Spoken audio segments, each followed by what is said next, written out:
Machiegni kendo, tungni nobedo e gwenge ma Embu e kinde ma jokanyo mag duond bura mar UDA nobedo kod gwandruok kendo wuokie bura manobagi e kauntino ka giwacho ni ondhoggi kendo singo manomigi ok ochopo kare.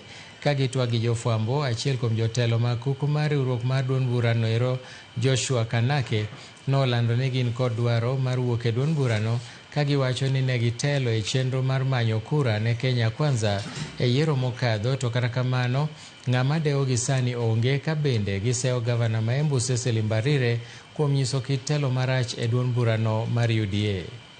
There's a lot of hue and cry in the countryside. And being cognizant of the fact that, we are the people who convince the populace of Embu people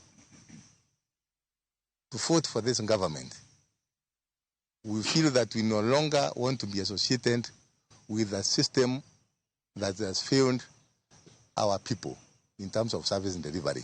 We have tried engagements, but nobody has come to our aid.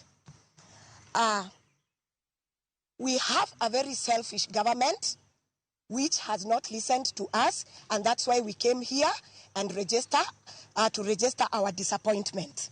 Usipoziba ufa, utajenga ukuta. If we were to tell them that we have a meeting here to discuss the challenges of the party in Embu, they would send goons to come and chase us away.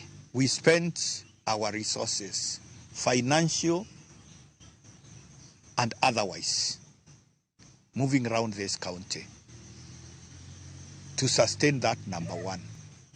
Today, we are still crying of the resources that we lost.